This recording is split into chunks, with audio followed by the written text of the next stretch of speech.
Scott Adamson. And I'm Katie Adamson. And we have 4 children. Ben, JJ, Cora, and Judah. Yes. Yeah. Ages between 2 and 9. In reverse order of what I just said. Yes. Oh gosh, this seems so silly. Oh yeah, we should start Okay, that we'll start over. over. Okay. Yeah, okay. So, I'm Katie Adamson. Scott Adamson. Scott Adamson. We have lived here for about 3 months.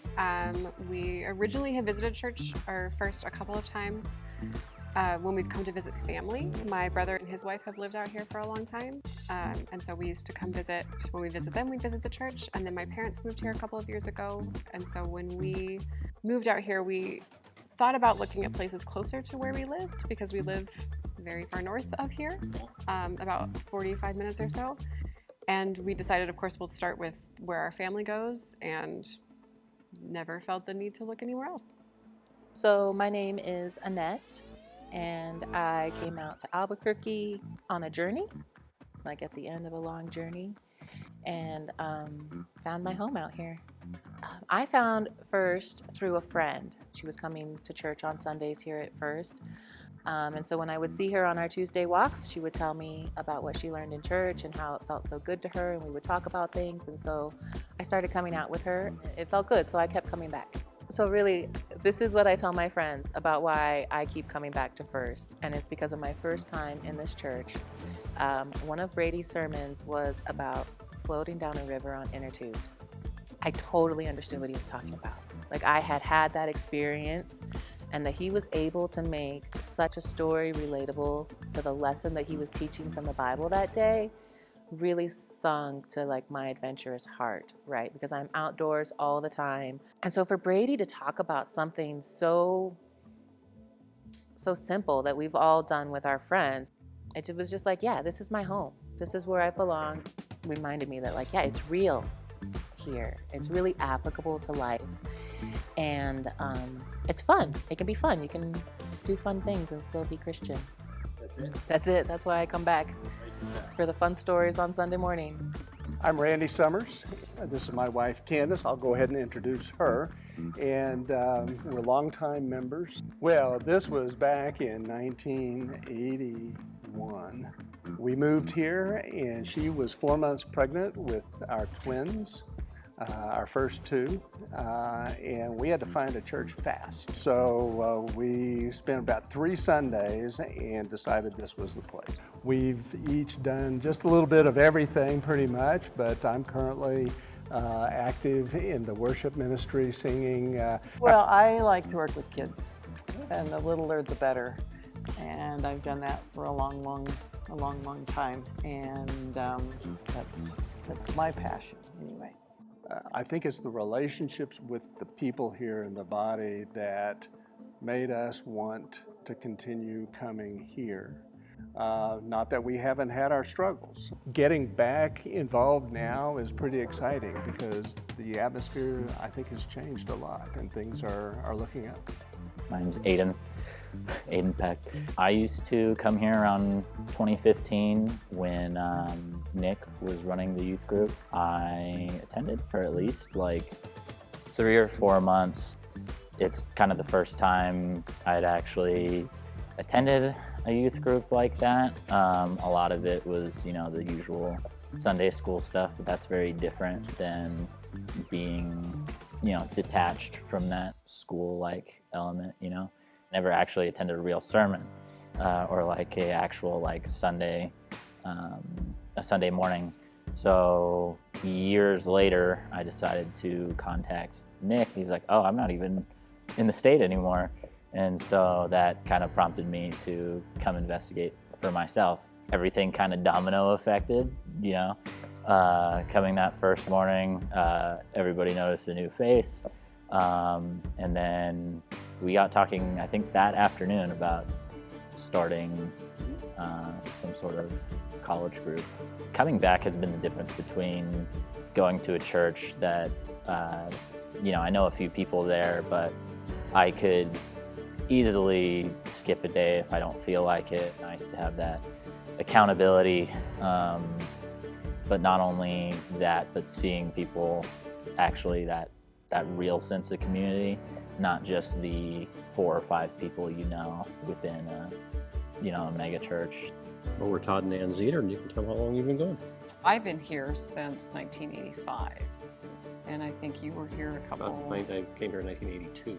The rest is history. And we were married here at First Christian What year? in 1987. 87. It was on this very stage, and the carpet was, people have been here a while, it was red and black, and it looks so much better now, and we're thinking about getting married again just because the carpet is so much nicer. Yes. I went through kind of a medical scare at the beginning of the year, and it's worked itself out. Everything's turned out positive. I feel fine again. I did for a long time. Brady asked me the question. He said, how have you seen God moving in you through all this? But it gives you time to reflect on things. The way that I have seen him move has definitely been we were in the middle of it before we knew we were in it. And you approach things and think, okay, I can handle this, but it truly takes the congregation. And I mean, we've been in this congregation for a very long time, but the support and the love and the prayers, the people. I mean, we can just feel it. You I mean, could. I could feel it. I mean, I teach a class. I can feel it in my class. I go in there and get energized. I even on Sunday mornings when I stand in front of everybody and everybody's looking at me, I think, it's nice to see you guys. And I really mean that when I say it. It really, really is. And then I think we feel somewhat energized with the new staff. Oh, very much so. Bryce came here and then Mitch came here, and it's really been, I think, a great shot in the arm. And just looking forward to see where things go. My name is Jacob Pritchard. I've been living in Albuquerque for the last 4 years. I was born here, but I lived up in Colorado for some years. I've been coming to First Christian for just 2 months now, but growing up in faith and growing up out of faith throughout different times and different phases of my life, recently in these past 2 months have been some of the most enjoyable. Compared to some other places I've been, the focus being on Jesus so much so, and the welcomeness of everybody in the congregation, Pastor Brady, Sally, of course, everyone, countless people that I need to remember their names. There's always, every time I come to church now that I've become a part, there's someone new coming up every single day. And I'm terrible with names, but everyone really accepted me so quickly. When I was judging myself, I was stigmatizing myself, I had doubts of my own, but was reassured through the grace that was given through the church and the congregation. There were many moments throughout the course of my life, but moments again where either I was trying to control things out of my control, or times where I nearly died multiple times. Part of that was a recovery from drugs and alcohol. Growing up in Albuquerque, it's very, very entrenched in the city, and it's hard to find where you belong. And throughout the different phases of our life, we belong in different places at different times. But when you start to sort that out and you start to learn more about yourself and what we're all called to do and why we all are here, there's something greater than all of us, and that is Jesus. That is our Lord and Savior coming to Christ.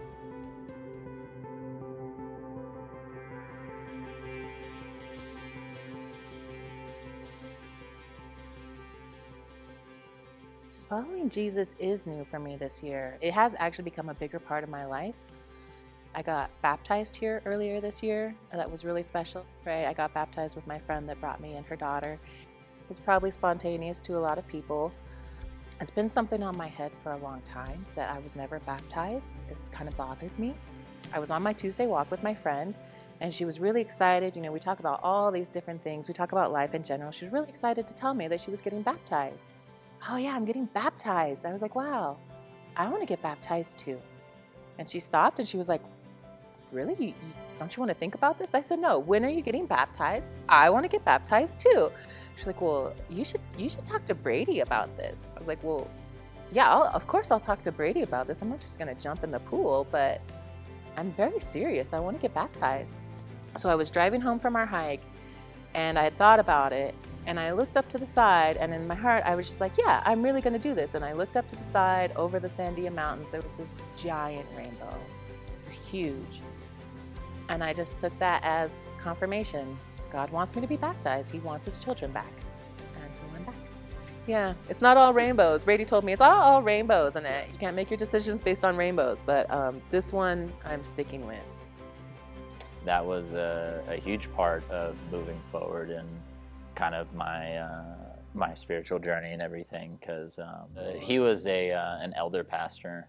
I had done the interview and everything, and he just kind of essentially told me that you didn't really believe any of it, and it was very heartbreaking to see that, especially sitting there watching kids.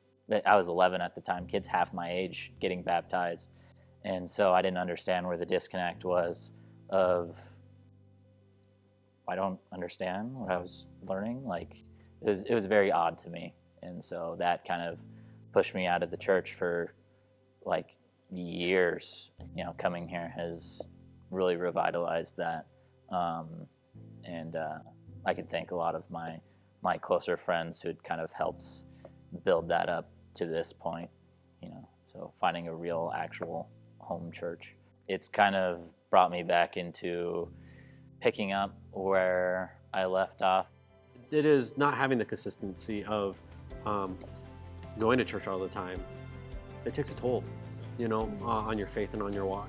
And so to have that consistency, it's been a while since I've been able to do that. We grew up in the same church since we were kids, so we've known each other for a long time. Growing up in that, you always had that sense of like a separate family, that sense of community.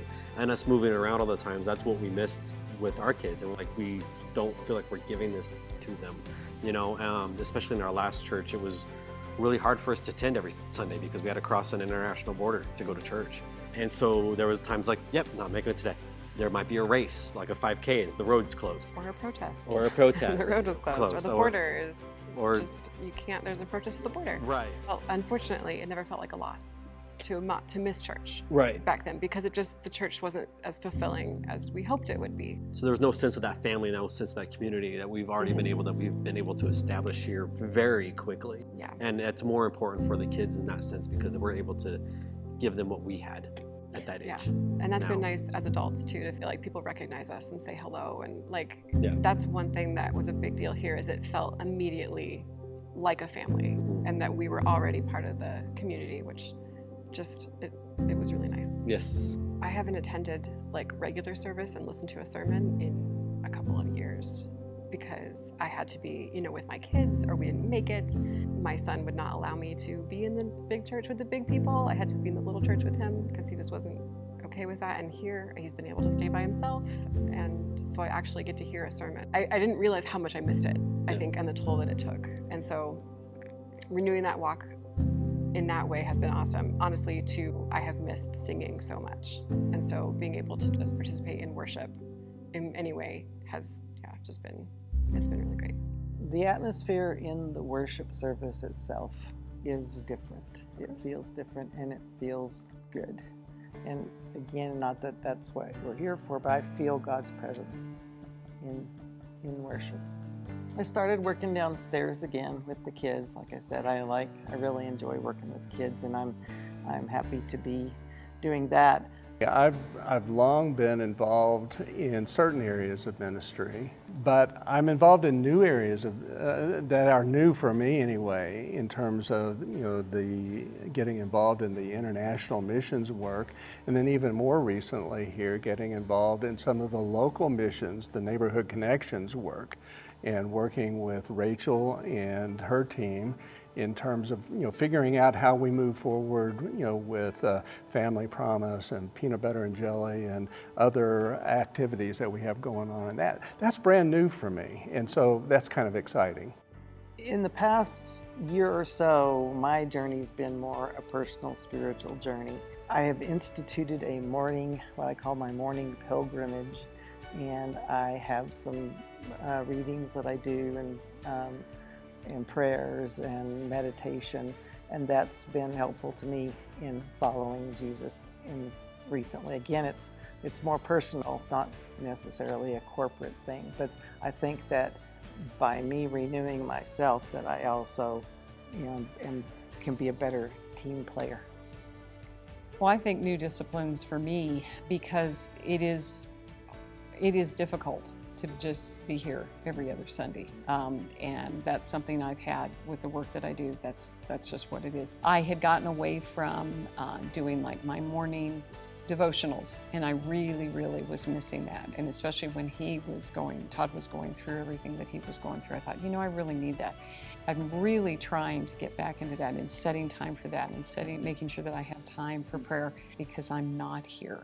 And the outside activities, wanting to be able to participate in that kind of thing. So I think it's bringing me back home to what I needed to have, and again, making sure that I'm here, which I love being here. Well, and I think personal growth, when you go through life and you've never had a bigger health scare than a cold, and all of a sudden somebody uses a cancer word, throws that at you, it's like, that's kind of humbling, and it makes you kind of look at some things. And it's funny that I attribute it to faith that I never really got upset. I mean, I think I had maybe one or two moments, but I think by and large, it was like, okay, what is it?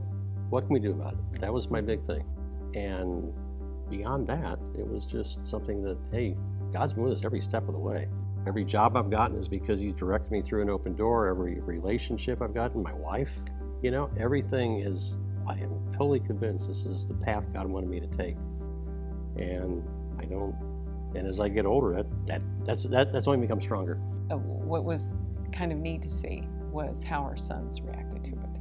Because you never quite know, especially having an adult children, just what they're going to do. We know Daniel and Cammie are going to be married next June, and we have no doubts in our minds because they are so founded in, Christ is the center of their marriage, and that has always been the case. And our older son, again, surprising, very strong too in his faith. And when the call I made, I need you to come home. He was there. I'm booking the flight as we talk, Mom. And that gave us, just that we were all going to be in it together. And that renewed our feelings too. God's power is made perfect in our weakness. That to me has been encouraging and giving me more peace with being open. I can only speak for myself to know that I displaced a lot of anger onto God for a lot of years. But ultimately, that process of healing, it's easier said than done, and when it happens, and it takes effort on our part. But once people reach that point, and accepting God and accepting grace into your life and putting faith into Jesus Christ, it is that whole. It is that faithfulness. It is that fulfillment that we are longing for. When the time came for me to make that decision, I hope and I pray and I hope that everybody chooses to make that decision to pick up their own cross. It's the best thing that you can do. And new practices and new disciplines in my life, being on a regimented schedule of praying right before I eat, right before I go to bed, being careful and expanding upon what I pray for. Also with that, it's the little moments that create bigger moments. And those little moments are paid more attention to with what my intention is, kind of analyzing why I am thinking the way I am, or what I'm doing and why I'm doing it, and doing it not to glorify myself, but to glorify Jesus. The longer that you do it, and when you start doing it more purposefully, especially more intentionally for Jesus, it will always be glorified. It will always be something that comes back and builds a community for the better. Probably seeing our daughter get baptized. I feel like that's on the horizon very, very soon. I think I'm excited just to get to meet more people. I already feel so connected here, and I'm excited to be more connected and see the other things that are coming in the future and what we can do to be part of them. Getting involved in developing the relationships. It's the relationships that have kept us here over 40 plus years. And for someone that's looking a place to call their church home, developing those relationships is key, and doing it through the small groups and ministry opportunities. Reach out to us, the leadership of the various ministries and groups, we'll be reaching out to people as well. It's a mutual thing that, hopefully will work in continuing to build the congregation. Don't hesitate to ask for help. Be real, be honest about your struggles and what you need. And I think that's what we want to do here. That's what Jesus would do and what Jesus would want us to do. I know that this is my church now, and I live right around the corner, and I've passed by it so many times on Montgomery throughout all my years, and years of unfulfillment, years of unfounded faith, and When I found it, it was like it was here the whole time, and I just never paid attention. I just really love the welcoming community here, right? Like I love how I come in every Sunday morning. Miss Sally's out there every Sunday morning welcoming you with a big hug, and it just feels like home. The love and community here at First is really great, and sure, it's just an hour of church, but it's a boost of morale that helps us kind of like withstand the week and tackle our challenges. We found out one thing, the value of encouragement is just, I mean, I think back, and I'm sure Anne's got people who she grew up with in her church, that she grew up in. There was a man named Harry Tucker. He was probably, gosh, I was in high school, he was probably 80. But every Sunday, Mr. Tucker would always come up, shake my hand, and it wasn't like, hi, how you doing? It's like, how are you doing? Tell me about school, what's going on? Then when I went away to college and come home for weekends, he was always there, the first one to come and shake my hand, ask me how I was doing. So I think if nothing else, our role is to, where we are in our life, is to be that example to others who need that. So 30, 50, it was 50 years ago, 50 years from now, they're saying, wow, I remember this old guy, and he was interested. He really was, and I should do the same. And the old lady.